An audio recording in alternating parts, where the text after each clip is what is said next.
Sign it, Maren. Mom wanted me to have the ranch, and you know it. Put the pen down, Dale.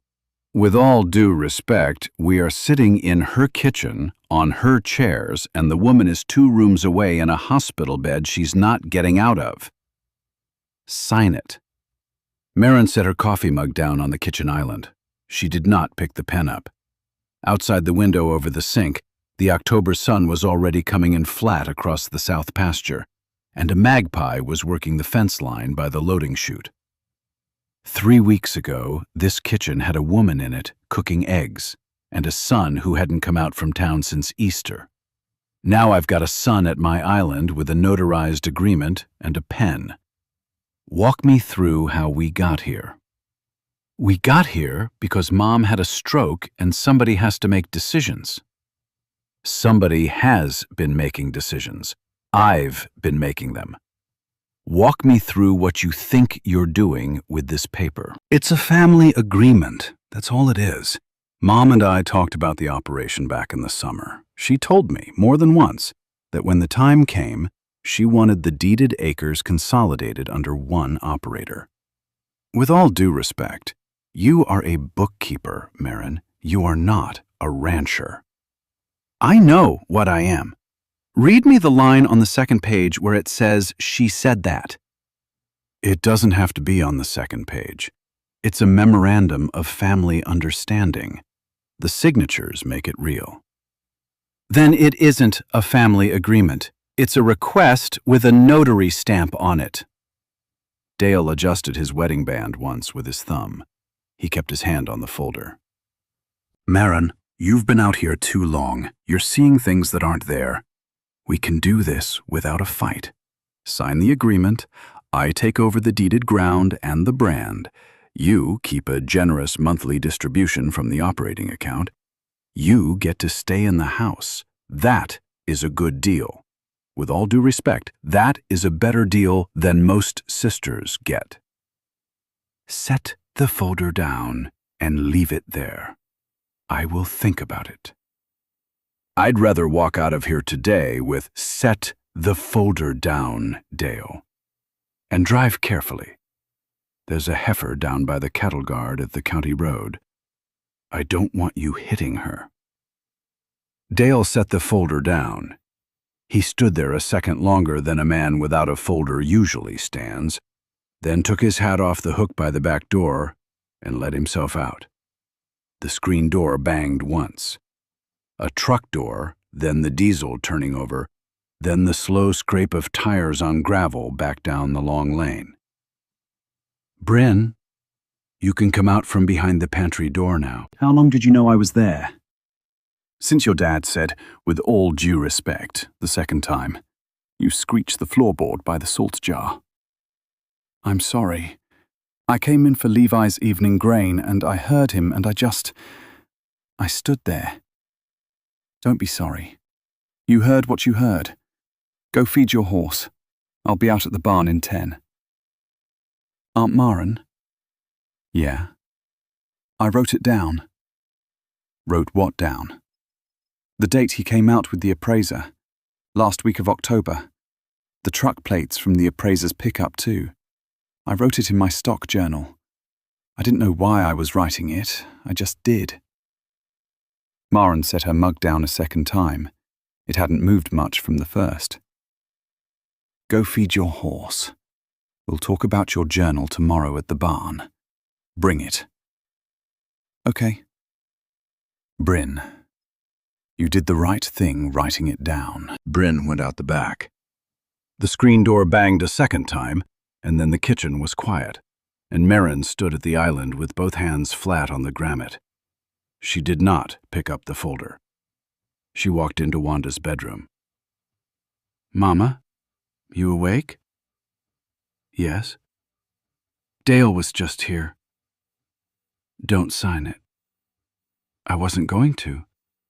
The papers are in the feed bin tin. Maren sat down on the edge of the bed. Wanda's right hand, the one that still moved, reached over and tapped the back of Maren's hand twice. Then a third time, slower. Then she closed her eyes. I hear you, Mama. I'll go look at the bin tonight. Maren pulled the blanket up to Wanda's collarbone. She turned the bedside lamp down. She walked through the kitchen, picked her chore coat off the hook by the back door, and went out to the barn the long way, past the chicken house, past the empty bullpen. The barn was warm with hay smell. Brynn was already at the back stall with Levi's grain bucket. Tom Riker was standing at the workbench by the tack room, sorting baling twine ends for the burn barrel. He looked up when Maren came in. "I saw your brother's truck go out the lane." "You did?" "Maren." "Yeah, Tom?" "The morning your mama went down. You ever ask me what happened that morning? Not the hospital part, before the ambulance." "I never asked. I figured I knew." "Ask me sometime." "I'm asking." She was on the kitchen phone. She was talking to Jolene Markey. Then she sat down hard in her chair, the green one with the duct tape on the seat. I came in from the back porch. I saw her face. I called the squad. The squad was here in 11 minutes. Your brother got called by the dispatcher when the ambulance was already at the county road. Dale told me he was on the highway out from town by the time you got Mom into the truck. That ain't how it went. Say it once more, Tom, so I hear it. Dale wasn't called till after the ambulance left this lane. Your mama called Jolene. She did not call your brother. Okay. I'm not picking a side. I'm telling you what I saw. I'm not asking you to pick. I'm asking you to remember it the same way next month. Can you do that? I have remembered it the same way every morning since. Maren went down the barn aisle to the feed bin. She lifted the lid, the heavy galvanized lid that her father had hung on a sash chain in 1986, so a woman could open it one-handed. She emptied the day's trash into the burn barrel can on its way past, the way she did every evening before the night feed. Out of the trash, half stuck to the rim of a feed store invoice, came a folded receipt on county courthouse paper. Maren held it under the bare bulb at the bin and read it. Recorder's office, county seat. A recording fee. A date 1 day after Wanda's stroke. The instrument number was for a quit-claim deed. She did not say anything out loud. She folded the receipt twice and put it in the inside pocket of her chore coat. Then she lifted the bin lid again and looked at the inside of the lip, where her mother had always taped the season's worming schedule and the calving notes. There was a folded sheet of yellow legal paper taped to the bin's inside lip on a fresh piece of duct tape, where there had not been a paper that morning. Or, more honestly, where Maren had not looked that morning. She peeled it off. It was in her mother's handwriting, slow and slanted but clear. It was dated 3 days before the stroke. Maren read it twice, standing at the bin, then a third time. She refolded it on the same creases her mother had made. She put it in the same coat pocket as the receipt. She closed the bin lid. She went and helped Brynn finish Levi's grain without saying what was in her pocket. "Aunt Maren?" "Yeah?"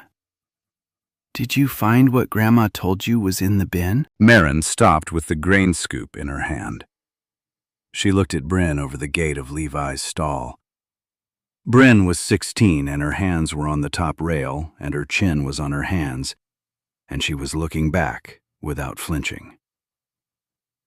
"How long have you known your grandma taped things to the inside of that bin?" "Since I was little. She showed me where to look for the worming schedule. I wrote it down. I write a lot of things down, Aunt Maren. I didn't know if anybody else was going to. I found what she told me was there, yes. Is it bad?" "It's true. That's different from bad." "Are you going to tell my dad?" "No." "Are you going to sign his paper?" "No." "Okay." Brynn picked up Levi's water bucket and walked it to the spigot at the end of the aisle. Maren finished the grain. She turned off the barn lights, one at a time, the way her father had taught her, last bulb first.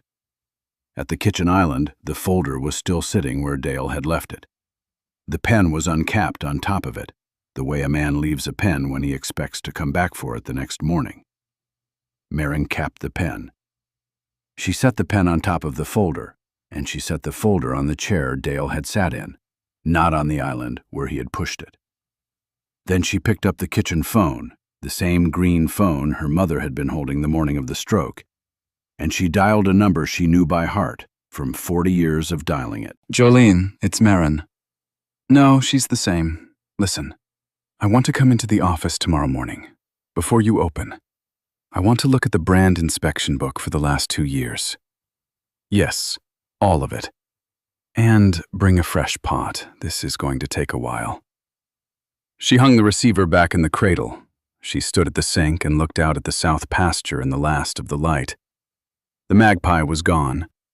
She did not pick up the folder again. Mom called you that morning, Jolene. Not him. I want to know why. After what Daddy said last night about Grandma telling him in the truck, Aunt Maren, that wasn't true, right? Eat your eggs, Brynn. But it wasn't. No, it wasn't. Eat your eggs. We've got the south fence after school. Brynn ate her eggs at the kitchen island, in the same chair Dale had sat in the night before. The folder was gone from the chair. Maren had moved it to the top of the refrigerator at 5 in the morning, between the canning jars and the old recipe tin, where it was visible but inconvenient. Wanda's bedroom door was half open. The hospice nurse would be there at 9. I'm asking Daddy at supper tonight. Don't. Why? Because he is going to lie to your face, Brynn, and you are going to know it, and you are not going to be able to unknow it. Give me a week before you make him do that to you. A week. A week. Then we'll talk about supper. Brynn put her plate in the sink. She picked up her riding gloves from the bench by the back door. She stopped at the door. Aunt Maren? Yeah? The appraiser was here on a Wednesday, October 23rd. The truck plate started with a J. I wrote it down in the journal at the back, by the breeding notes. I heard you the first time, Brynn. I'm hearing you the second time, too. Okay. Brynn went out. The diesel of her old half-ton turned over twice before it caught. Maren stood at the sink and washed the egg pan in cold water, the way her mother had always washed an egg pan. And at 6:22, the kitchen phone rang. Maren? Dale. I've been thinking about last night. I think I came in too hot. I want to apologize. Okay. I'm going to have Lynette at the office redo the agreement a little softer. Take out the consolidated operator language, put in something about a partnership structure. I think that lands better for everybody. With all due respect, you and I have not had a real conversation about this place in 2 years, and that's on me as much as on you. Okay. I'd like to do a family dinner, Thursday, at the steakhouse in town. Brynn, you, me, Heather. We'll do it right. We'll talk like adults. Sit down with a real meal. Decide together. Mom would have wanted that. Mom would have wanted what, Dale? She would have wanted the family at one table. You know she would have. With all due respect, I am trying to do this the way she would have done it. Thursday, at the steakhouse. What time? 6:30, my treat. I'll be there. I'll bring Brynn home after. Maren, thank you. This is the right call. Drive carefully today, Dale. The roads ice up at the bridge. She hung the receiver in the cradle. She wrote Thursday, 6:30, steakhouse on the back of an envelope and put the envelope under the salt jar on the windowsill.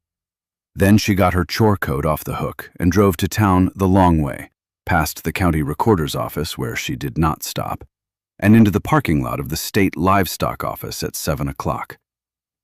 Jolene Markey was already at her desk with a thermos and 2 mugs. The brand inspection book was open on the side table, the heavy ledger one, not the computer printout. The window blinds were still drawn.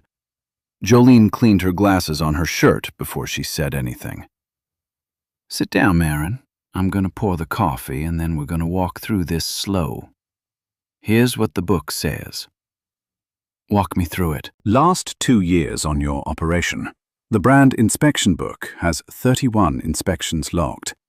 26 match a corresponding bill of sale on file with the state. 5 do not. All 5 are inside the last 14 months. All 5 route through the same brokerage office in town. Dale's office. Dale's office. Head count. 19 head across the 5. Mostly bred heifers. 2 cull cows and a feeder steer mixed in to look like cleanup. Average market on bred heifers that month and that month and that month was higher than what the bills of sale would show. If there were bills of sale. There aren't. "Why didn't you call me, Jolene?" "Because you were burying your daddy in the first one, sitting up with your mama in the second one, and you wouldn't have hurt me in the third one. I was waiting for the right week. Here's what the book says about waiting too long. Same as a fence built on a handshake. Useful until somebody pushes on it." Somebody is pushing on it. I know. He came in here in August asking if I'd be willing to sign off on a brand reassignment to his brokerage. I told him no. He didn't ask twice. "You never told me?" "I'm telling you now." Maren took a slow sip of the coffee. She set the mug down. She tapped the side of the mug twice with 2 fingers. "Jolene." "Yeah?" "If I asked the state to pull the brand inspection book and the bills of sale side by side, as a complaint, what would that look like?" "It would look like a livestock board hearing in the county seat inside 90 days. It would look like a man losing his brokerage commission and possibly his license. It would look like the kind of thing a sister files when she is done." "I am not done yet. I'm asking what it would look like." "Then that's what it would look like." "Keep the book where it is. Don't move it. Don't copy it. Don't tell anybody I sat in this office this morning." "I have been keeping that book since 1998. Nobody moves it but me." Maren drove from the livestock office to the bank. She did not have an appointment. She had 3 checks to deposit for the bookkeeping she did for the Krell place, and a question she was not going to write down. Kurt Varshek was at the loan officer's desk in the corner with his reading glasses on. He saw her come in. He waved her over before she got to the teller window. "Maren, sit down a minute. You got time?" "I've got time." "Just so we're clear about why I'm asking you to sit. Your brother has been in this branch twice in the last 3 months. Once in August, once 2 weeks ago. Both times he asked to be added as a personal guarantor on the operating line of credit your mother and you hold on the ranch. Both times this bank declined." "Declined on what grounds?" "On the grounds that he is not on the deed, he is not on the operating account, and your mother, who is, did not sign a written request. The second time he brought a paper, he said your mother had signed authorizing the change. I looked at the signature. I have your mother's signature on file going back to 1974, Maren. The signature on that paper was not hers." "You told him that?" "I told him the bank could not accept the document. I did not editorialize. He did not press it. He left." "Kurt." "Yeah." "If a lawyer of mine asked you to put what you just said in writing on bank letterhead, would you?" Kurt took his reading glasses off entirely and set them on the desk blotter. "I knew your daddy, Maren. Just so we're clear about why I'm telling you this and not waiting on a subpoena. Yes, I would." "Thank you. I'll have my lawyer call you next week." "You don't have a lawyer yet." "I will, Tuesday." She deposited the 3 checks at the teller window. She drove back to the ranch by the long road, past the cattle guard, past the heifer that had been down the day before and was now standing at the water tank, chewing her cud. At the kitchen, Maren took the folder off the top of the refrigerator and put it in the bottom drawer of her father's desk in the front room, with the appraisal letter she had found in her mother's nightstand the morning after the stroke and had not yet opened. Thursday came in cold and bright. The steakhouse in the county seat had pine booths and an old elk head over the bar, and a waitress who knew everybody at every table by first name. Dale and Heather were already in the corner booth at 6:25, with a basket of bread between them. Dale stood up when Maren and Brynn walked in. He hugged Maren first, then Brynn. He held the hug with Brynn a beat longer. "Glad you came." "You said 6:30. We are here at 6:30. "Sit. Order what you want. The ribeye is on me tonight." They ordered. The waitress came and went. Dale waited until the salads landed before he started. "I'm going to be plain. Heather and I have been over this for a week. We think the cleanest thing for everybody, including Mum while she's still with us, is a partnership structure on the ranch, with me as operator of record and Maren as the on-site manager with a salary line item. We pay you fair, Maren, and you keep the house. Brynn rides the bulls she wants to ride. College is taken care of. We don't lose the place to taxes when Mom passes. That is what Mum would have wanted. I talked to her about it in the truck on the way to the hospital. She told me, more or less in those words, but she wanted the operation under one name." "Daddy." "Eat your salad, hon. Let the adults talk a minute." "Daddy, you said Grandma told you that in the truck." "I did." "You weren't in the truck." "Brynn, Tom drove Grandma in the truck. You weren't there. You drove out from town and the ambulance was already at the county road. Tom said so. Aunt Maren said so. You weren't in the truck.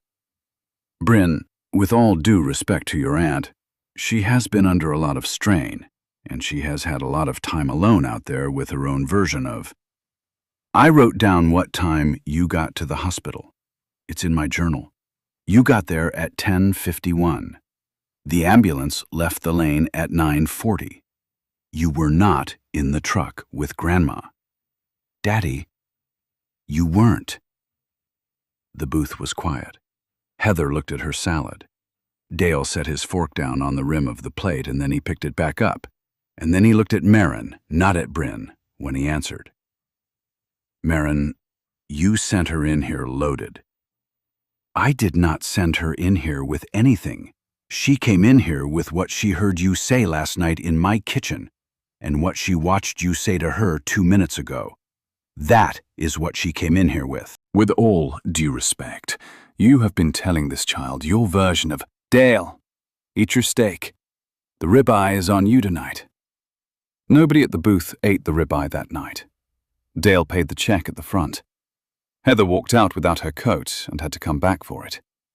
Dale stopped Brynn at the door, his hand on her shoulder, and Brynn did not turn her head to look at him. "Brynn, we'll talk in the morning." "Okay, Daddy." Maren drove Brynn home the long way, past the cattle guard, past the dark pasture, with the heater on low and the radio off. Brynn did not cry. She picked at the rosin on her riding glove for the last 6 miles of the gravel. "I shouldn't have done that in front of Heather." "You did exactly what you needed to do." "He lied to me, Aunt Maren." "I know." "To my face. He lied to my face. About Grandma." "I know." "Are we going to do something?" "Yes." "What?" "Eat, sleep. Tomorrow you go to school. I'm going to make a phone call." "Okay." At the ranch, Maren walked Brynn to the back door, kissed the top of her head, and watched her go up the stairs to the guest room she had been keeping clothes in since the stroke. The hospice nurse waved from Wanda's bedroom doorway and mouthed, "Sleeping." Maren waved back. She went into the front room and turned on the desk lamp and opened the bottom drawer of her father's desk. She took out the appraisal letter she had not opened. She opened it now. She read it. She set the letter on the blotter. She took the folder out from under the letter and set it on top. She took the receipt from the recorder's office and the yellow legal paper note from her mother and laid them next to the folder. She picked up the kitchen phone receiver, brought it on the long cord into the front room, and dialed a number she had written that morning on the inside cover of her own checkbook. Patrice Long, please. This is Maren Holloway. I would like to make an appointment for Tuesday morning. Yes, I have a folder on my desk that my brother brought to my kitchen on Monday. An appraisal letter, a receipt from the county recorder's office, and a note in my mother's handwriting dated 3 days before her stroke. I would like to bring all 4 with me. Yes, the earliest Tuesday slot you have. Thank you. She hung up the receiver. She turned off the desk lamp. She did not put the folder back in the drawer. She put it on the seat of her father's chair, where she would see it first thing in the morning. Tuesday morning, Dale. You do not get to know about Tuesday morning. After what he said in front of Brynn at that booth, Maren, I want to hear you say it out loud. You're done explaining yourself to him. I am done explaining myself to him. Good. Drink your coffee. Here's what the book says about what comes next. Tuesday morning. Patrice Long's office in the county seat sat on the second floor over the feed store. 1 flight of stairs, a frosted glass door with her name in black vinyl. Maren came in at 8:10 with the folder, the appraisal letter, the recorder's receipt, and Wanda's yellow legal paper note in a manila envelope under her arm. Jolene Markey was waiting in the small reception room with 2 thermos cups and a quiet face. Patrice came out from the inner office, shook both their hands, did not smile, and walked them back. 2 things. First, before you tell me anything, I'm going to tell you what I already know. Your brother filed a quitclaim deed at the county recorder's office on a date 1 day after your mother's stroke. The deed transfers 80 acres of the south pasture from your mother's name into a holding entity registered to his brokerage. It was recorded. It is a public document. I pulled a certified copy yesterday afternoon. He told me Monday night the paperwork on his folder was a request. It is a request. The folder he handed you is not the deed. The deed is already on file at the courthouse. The folder is the cover story he'll point to if the deed gets noticed.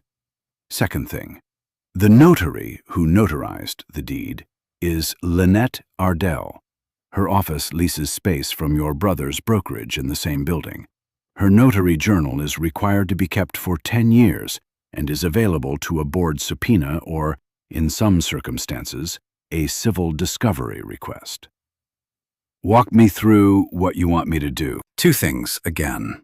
We don't go to the family. We go to the recorder, the state, and the county livestock board, in that order. The recorder's office is already done. The certified copy is in my file. The state notary commission gets a complaint built around your mother's hospital admission records. Was she capable of signing a document 1 day post-stroke? The livestock board gets a complaint built around the brand inspection book versus the bills of sale. Jolene, you've already pulled the comparison. I have. 5 inspections, 19 head, no matching bills of sale. Here's what the book says. That pattern reads as either gross neglect of record keeping or systematic underreporting. The board will pick the second one once they see the brokerage tie. We file the notary board complaint and the livestock board complaint on the same morning. We file no civil action yet. We wait. He will move. When he moves into traps that are already set. Maren, look at me. I'm looking. Stop signing anything anybody hands you. Stop telling your brother anything. And buy a binder. I'll stop at the office supply on the way out. I'm not joking about the binder. Neither am I. Patrice closed her laptop hard. Jolene capped the thermos cups. Maren put the manila envelope back under her arm. On the sidewalk in front of the feed store, the wind had teeth in it. Jolene walked Maren to her truck without saying anything for half a block. I called my supervisor at the state office this morning, before our meeting. I told him I'm a witness in this, and I'm recusing from the inspection book custody until the complaint clears. He moved the book into the state regional safe in Helena last night. You didn't have to do that, Jolene.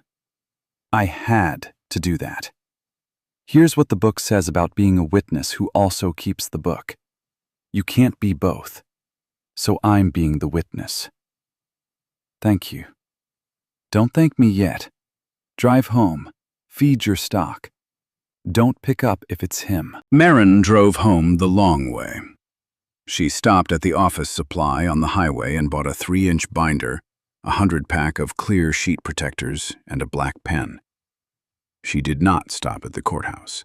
She did not stop at the bank. She did not stop at the steakhouse, even though the parking lot had Dale's truck in it for a lunch meeting she had not been invited to. At the ranch, the hospice nurse waved her in from Wanda's bedroom door. Brynn's truck was at the barn. Tom was at the workbench with a coffee can full of fence staples, sorting the bent ones from the straight ones. Brynn's been out here an hour. She brought a journal. I know she did. She wanted me to read it. I read it. Maren. Yeah, Tom? Don't let him spook you out of your own kitchen. That ain't how it went that morning. That ain't how it's gonna go this morning. I'm not leaving the kitchen, Tom. Good. That girl needs to see somebody not leave the kitchen. Maren found Brynn at the back stall, leaning on the gate, the stock journal open on the top rail, Levi's nose against her shoulder. Brynn did not look up when Maren came down the aisle. I wrote it down, the whole steakhouse, the hug at the door, what Heather looked like, what Daddy said about Grandma in the truck, the exact words. I wrote it down on the drive home in your truck while you were driving. That's why I was so quiet. I thought you were quiet because of him. I was quiet because of him, and I was writing it down. You can do 2 things at once, Aunt Maren. Apparently you can, Brynn. Show me the page. Brynn turned the journal around on the rail. Maren read the page.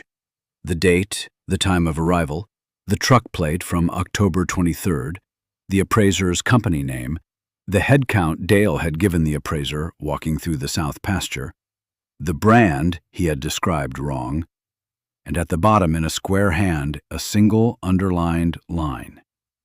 Daddy told the appraiser there were 100 head on the south. There are 38. Brynn.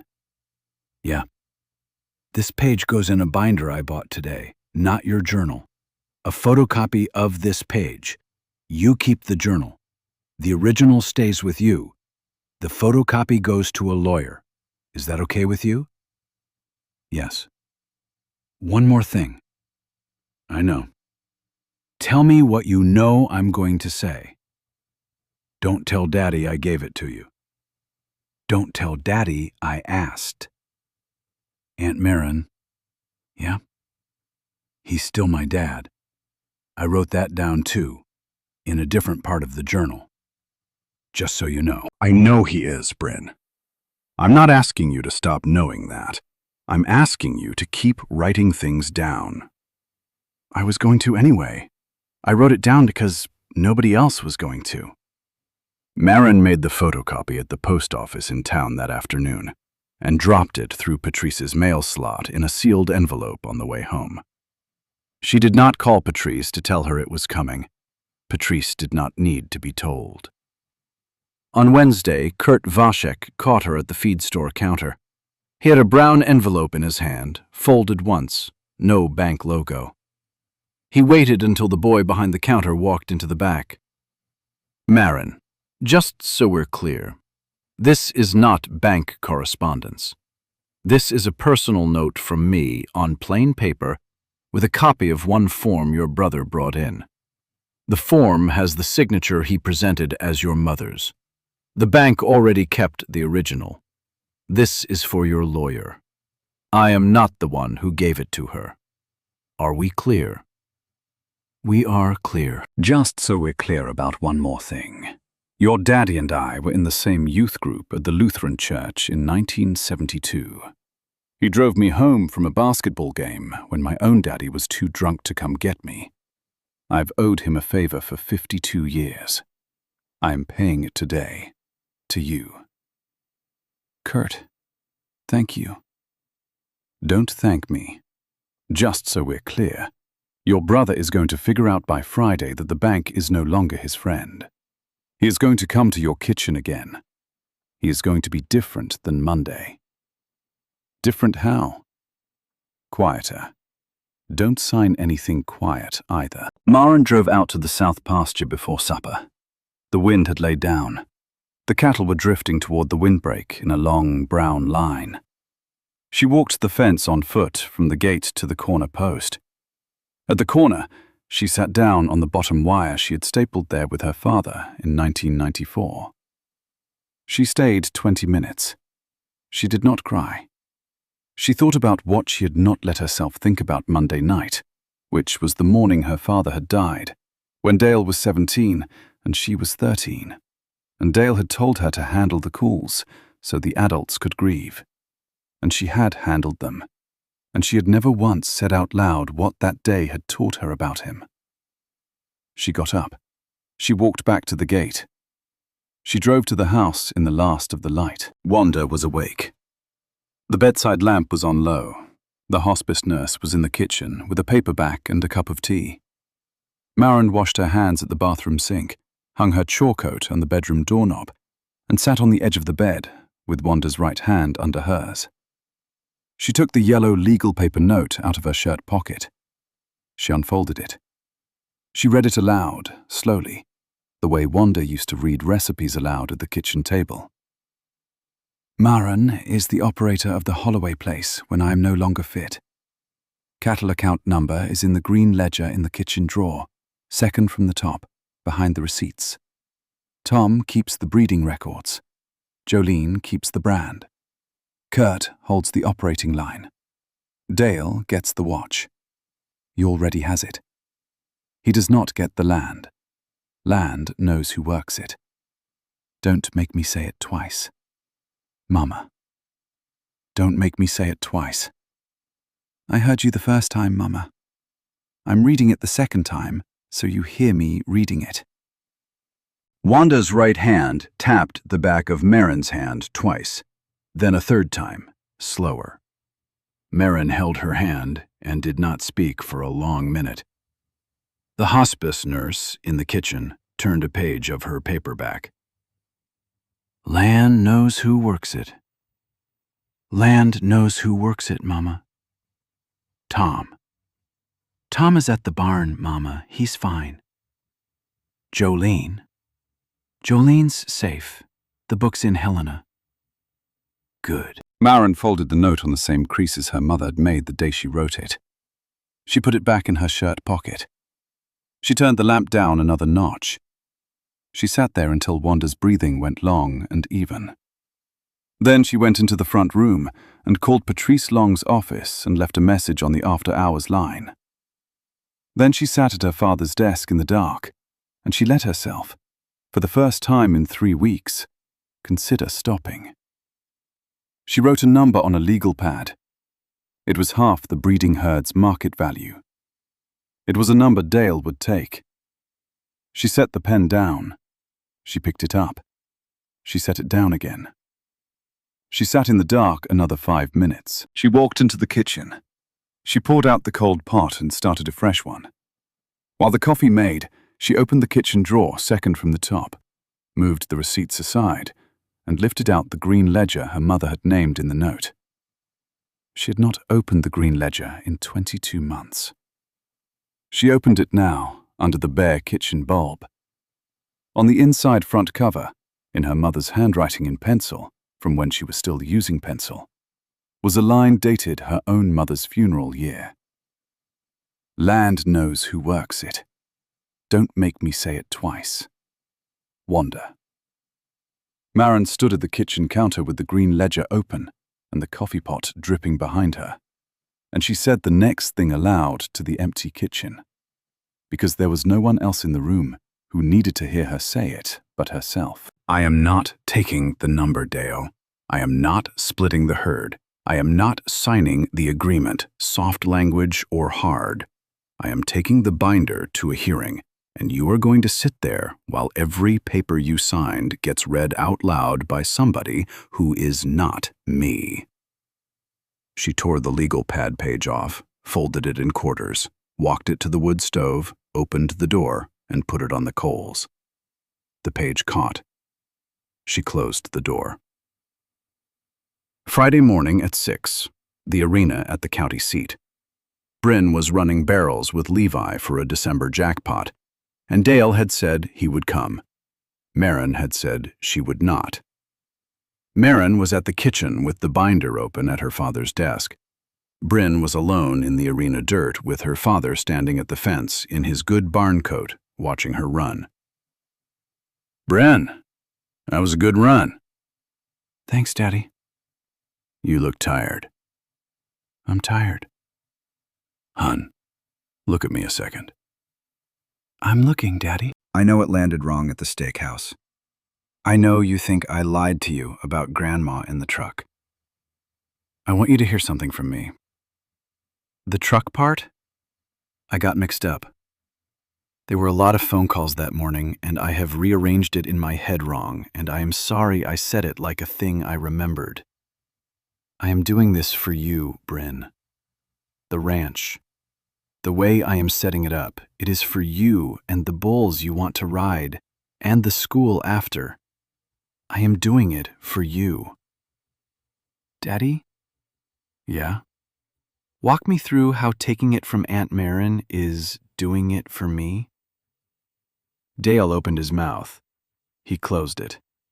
He adjusted his wedding band on his ring finger one slow turn. He looked at the arena rail. He looked at his daughter. He looked at the fence post. He spoke. "Hun, we'll talk about it in the truck on the way home." "Okay, Daddy." Brynn walked Levi out of the arena to the trailer. She did not look back. Dale stood at the fence 3 minutes alone, his hand on the top rail, and then he walked to his truck and he drove to town. Friday afternoon, Patrice Long called the kitchen phone. Maren picked up on the second ring. "The notary's journal is a public record. You want me to file."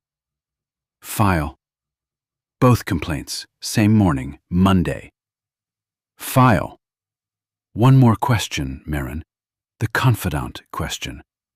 Are you sure you want to take this all the way?" Maren stood at the kitchen window. The south pasture was in the late light.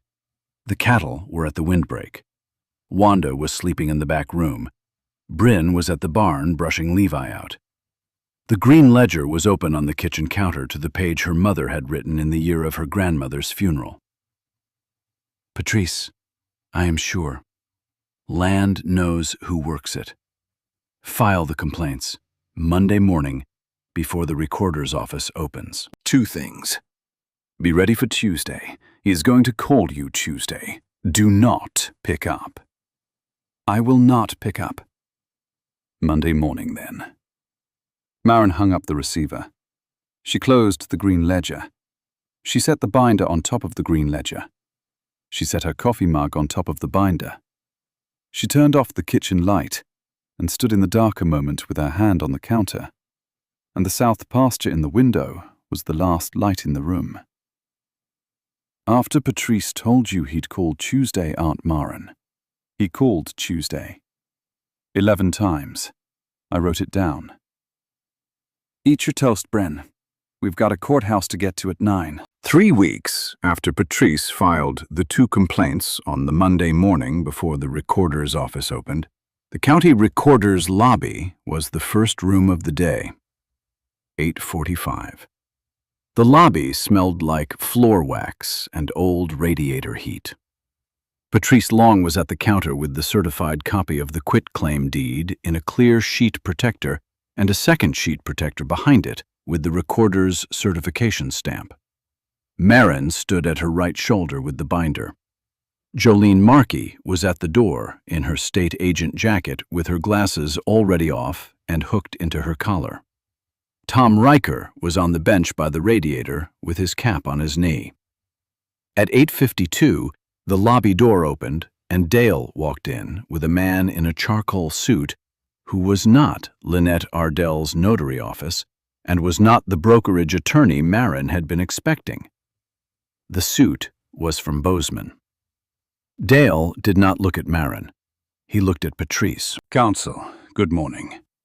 With all due respect, my client and I were not noticed of a meeting at the recorder's office at 9. 2 things. First, this is not a meeting. This is a records pull on a document that is already public. Anyone may attend. Second, the formal hearing is at 10, across the street, at the State Livestock Board. You were noticed of that. You are here early. Dale's lawyer set a leather portfolio on the counter and opened it halfway. He did not take anything out. Maren. Dale. Sister, I'm going to ask you, on the record, one more time. Withdraw the complaint. We sit down at the steakhouse tonight, just you and me, no lawyers, no Brynn, no Jolene. And we work this out as a family, the way Mum would have wanted. No. Maren, I'm asking. No. With all due respect, Dale, stop talking. Patrice is going to pull the recorder's certified copy now. Walk me through whether you want to be in the lobby for that or in your truck for that. Dale stayed in the lobby. The recorder, a woman named Estelle, who had been at that counter since before Maren left for community college and back, slid the certified copy across the counter to Patrice. Patrice handed it directly to Dale's lawyer. The lawyer read for 40 seconds. He closed the portfolio. He turned to Dale. The lawyer said something quiet to Dale that the lobby did not need to hear. Dale's face did not change. He nodded once. He kept his eyes on the counter. We will see you across the street at 10. The board has a witness list. Dale and the Bozeman lawyer walked out. The lobby door closed behind them. Estelle, who had not said a word during the exchange, picked up her coffee cup and took a sip, and looked at Maren over the rim. At 9:45, Maren, Patrice, Jolene, Tom, Brynn, and Kurt Vasic walked across the courthouse green to the State Livestock Board's hearing room on the second floor of the Agriculture Annex. Brynn carried the binder for Maren. She did not put it down on her hip the way a teenager carries a school binder. She carried it flat across both forearms, the way a person carries something they have been entrusted with. The hearing room had 8 folding chairs at the front for witnesses, a long table at the back for the 3-member board panel, a court reporter at a small desk to the side, and 1 bailiff at the door. Lynette Ardell was already seated at the second folding chair from the left, her hands folded over a manila folder of her own, her notary stamp visibly clipped to the corner of the folder. She did not look up when Maren came in. Dale and the Bozeman lawyer were at the petitioner's table by the wall. The board chair, a woman in her 60s with a state seal on her lapel, opened the file at 10 o'clock sharp. The board chair read the 2 consolidated complaints into the record. The first complaint was the notary board referral on the quitclaim deed dated 1 day post-stroke. The second complaint was the livestock board's inquiry into the brand inspection book discrepancy and the brokerage's bills of sale. The court reporter's keys clicked steadily. Patrice did not stand to argue. She had filed her brief. She watched. The board chair called the first witness, Tom Riker. Tom walked to the witness chair. He sat down. He pushed his cap back on his head exactly once. He was sworn in. My name is Thomas Reicher. I have worked for the Holloway family on the Holloway place since the summer of 1974, the morning of the stroke. Mrs. Wanda Holloway was on the kitchen telephone. She was talking to Mrs. Markey at the state livestock office. She sat down hard in her chair, the green one with the duct tape on the seat. I came in from the back porch. I called the county squad. The squad was here in 11 minutes. They left this lane at 9:40 in the morning. I clocked it on the kitchen wall clock, because that is what I do when somebody is going in an ambulance. Dale Holloway arrived at the county hospital at 10:51 in the morning, per the visitor log, which I have a copy of in the binder Mrs. Holloway is holding. Dale Holloway was not in the truck. Mr. Dale Holloway was not at the ranch. Mr. Dale Holloway was at his brokerage office in town and was telephoned by the county dispatcher after the ambulance left this lane. That ain't how he told it. That is how it went. The board chair asked one question. The court reporter logged it. Tom returned to the witness bench. He did not look at Dale on the way back. The board chair called the second witness, Jolene Markey. My name is Jolene Markey. I am the county livestock agent for this district, employed by the State Department of Livestock since 1998. Here's what the book says. The brand inspection book for the Holloway operation, covering the last 2 years, logs 31 inspections. 26 match a corresponding bill of sale on file with this state. 5 do not. All 5 route through Holloway brokerage in this county seat. 19 head across the 5. Bred heifers, 2 cull cows, 1 feeder steer. Average market on bred heifers for those 3 months exceeded the bills of sale value on file by a margin the board has my written submission on. I requested in August of last year that Mr. Dale Holloway provide the missing bills of sale through his brokerage. He did not provide them. I made a second written request in October. He did not provide them. I moved the inspection book to the state regional safe in Helena 3 weeks ago, when I recused myself from custody and notified my supervisor I would be appearing as a witness. Here's what the book says about a brand inspection without a matching bill of sale. It says the cattle moved. It does not say who got paid. The board's record subpoena to Holloway brokerage will say who got paid. The board chair entered Jolene's written submission as Exhibit B. Jolene returned to the bench. Lynette Ardell had not moved. The board chair called Kurt Vashek. My name is Kurt Vashek.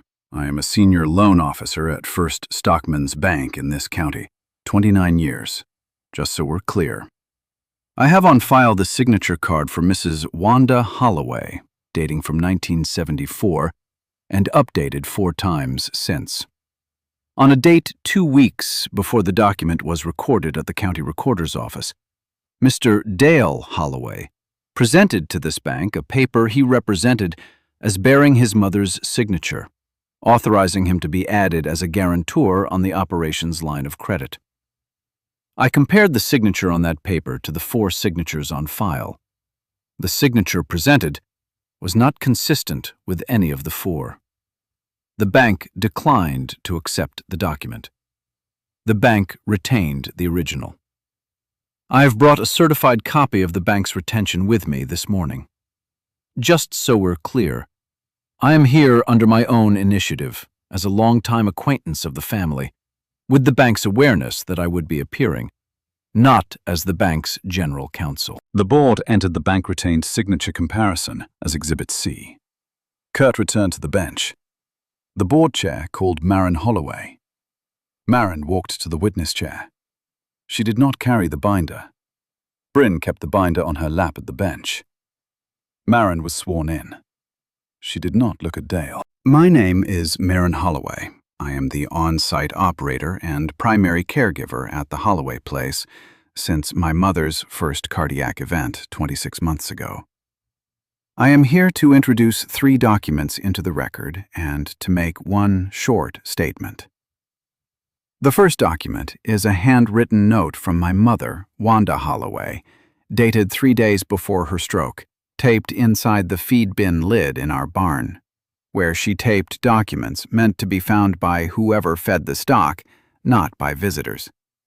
The note names me as operator of the Holloway place when she is no longer fit. It names the cattle account my brother says he has managed on her behalf, which she identifies here as held in a ledger she kept in a kitchen drawer he knew nothing about. It names who holds the various records of this operation.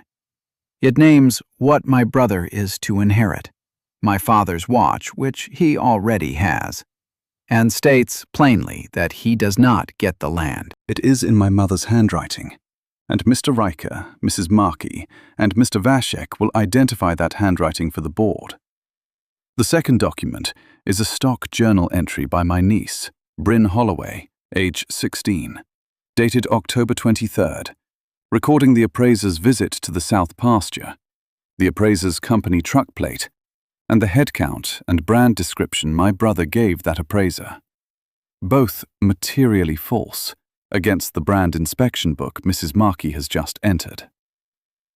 The third document is the receipt from the county recorder's office, dated 1 day after my mother's stroke, found by me in the trash at the feed bin, which led me to the recorded quitclaim deed counsel pulled at the recorder this morning. That is what I am introducing. The statement I want to make is this. My mother is alive. She is in a hospital bed in the back room of the house I am keeping. She cannot defend her own signature this morning. I am defending it for her. That is the entirety of the statement. The board chair received the 3 documents. Patrice formally entered them as exhibits D, E, and F. Maren returned to the bench. Brynn moved the binder to her own lap and looked straight ahead at the board. The board chair called Lynette Ardell. Lynette walked to the witness chair. She set her manila folder on the rail. She did not bring the notary stamp with her to the chair. She was sworn in. My name is Lynette Ardell. I have held a notary commission in this state since 2014, in my official capacity. On the date in my journal, which is 1 day after the date the board has on the hospital admission record for Mrs. Wanda Holloway, I notarized a signature presented to me as Mrs. Wanda Holloway's on a quitclaim deed at the request of Mr. Dale Holloway. In my official capacity, I do not verify the truth of what is on a notarized document. I verify the identity and willingness of the signer. The signer was not present at my office. The document was presented to me with the signature already on it. Mr. Dale Holloway represented to me that the signature was his mother's, that she had signed in her hospital bed, and that he was bringing the document to me as a courtesy because she was unable to come to my office. The board chair did not interrupt. Lynette opened the manila folder and turned the top page so the board could see it. In my official capacity, I am required to keep the notary journal for 10 years. The journal for that month, the original journal, is in this folder. I am surrendering it to the board this morning under the State Notary Commission's record retention rule in advance of the formal subpoena counsel filed 2 weeks ago. I am cooperating fully. I have nothing to hide, ma'am. I am also informing the board that I have, this morning, returned my notary stamp to the Secretary of State's office, along with a written resignation of my commission, effective end of business yesterday. I am no longer a notary in this state. The board chair received the journal as Exhibit G. The court reporter's keys did not stop. Lynette stood. She touched the corner of her folder once with 2 fingers, where the stamp had been clipped, and then she walked back to the witness bench, sat down at the far end of it, away from Dale's table, and folded her hands in her lap. Patrice stood for the first time that morning. 2 things for the record. First, the recorder's certified copy of the quitclaim deed at Exhibit A, when read against the hospital admission records at Exhibit H, which the board panel has in front of them this morning, show that on the date of notarization, Mrs. Wanda Holloway was intubated, sedated, and non-verbal in the intensive care unit of the county hospital. She did not sign the document at her hospital bed on that date, or on any date. Second, the board panel is asked to take administrative notice of the FOIA return from the State Appraiser Registry, Exhibit 1, showing that the appraiser used by Mr. Dale Holloway on October 23rd filed 2 other appraisals in this county in the last 18 months. Both were low valuations of estate ranches in which Mr. Dale Holloway's brokerage was, in each case, the immediate subsequent purchaser of livestock.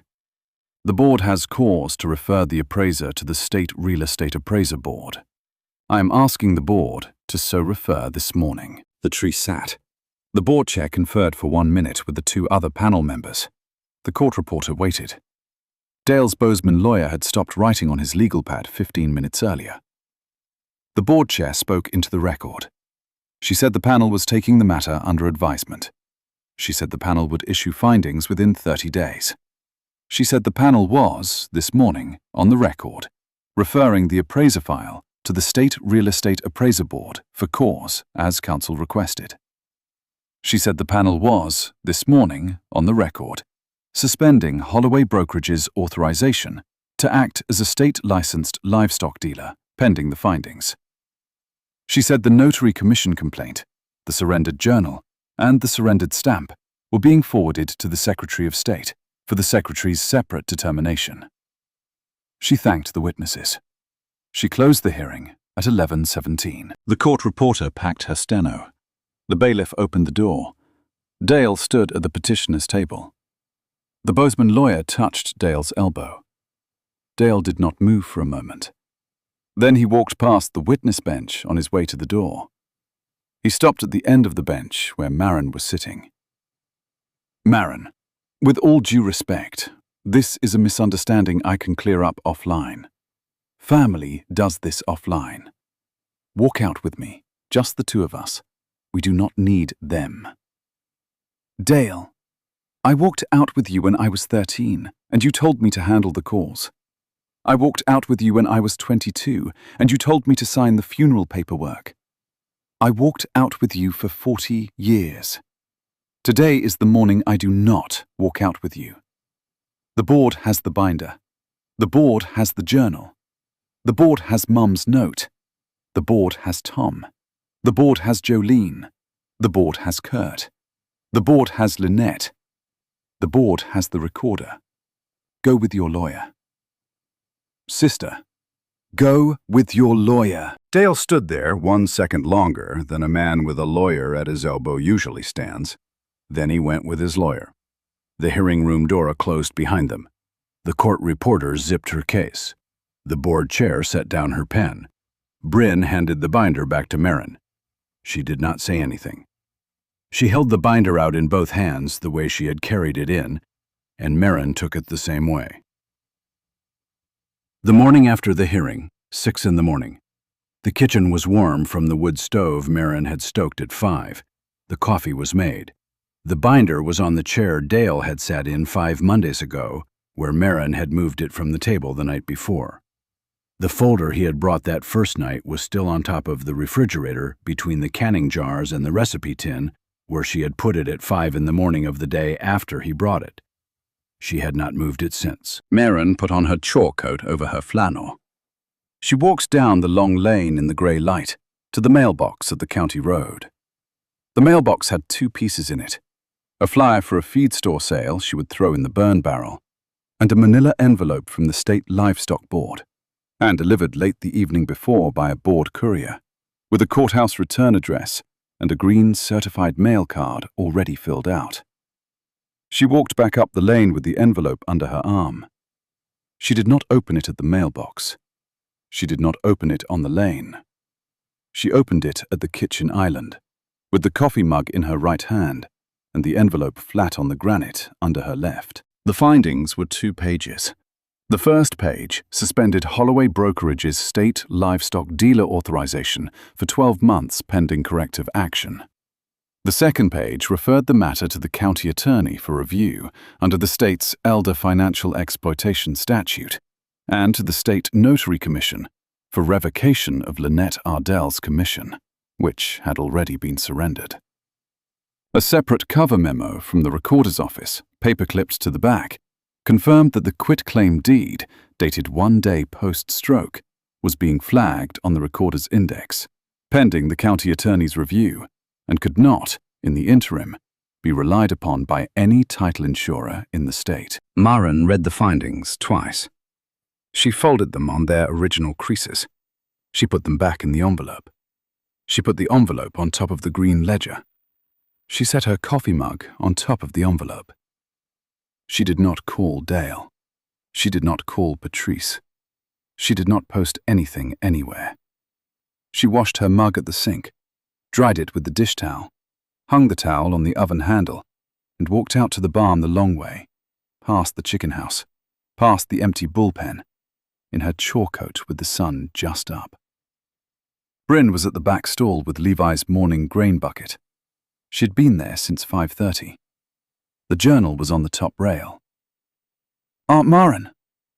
"Brynn." "The letter came." The letter came. What did it say? It said the board found in our favor. 12-month suspension on the brokerage's livestock dealer authorization. Referral to the county attorney on the elder exploitation statute. The recorder flagged the deed. The net's commission is gone. The findings are in the kitchen on top of the green ledger. Okay. Brynn. Yeah. I have something for you. In the tack room. Maren walked Brynn down the aisle to the tack room. She opened the bottom drawer of the workbench under the bridle rack. She took out a small canvas-covered notebook with a leather strap around it, scuffed at the corners. The cover faded from green to grey. She undid the strap. She handed the notebook to Brynn, open on the inside front cover, where a name and a date were inked in a round, 10-year-old hand. Maren Holloway. Christmas, the year she had turned 10. This is your first stock journal. Grandma put it under the tree the year I turned 10. She did not put one under the tree for your dad. She gave your dad a watch. I've kept this one in the tack room drawer since the year I came home to the ranch from college. I want you to have it. You keep your own. You keep this one too. You decide what goes in which. Aunt Maren. Yeah. I'm going to write down the day the letter came in this one. The morning, the grey light, the envelope. The way you walked back up the lane with it under your arm. I'm going to write it down in this one. I will write down my run at the December jackpot in mine.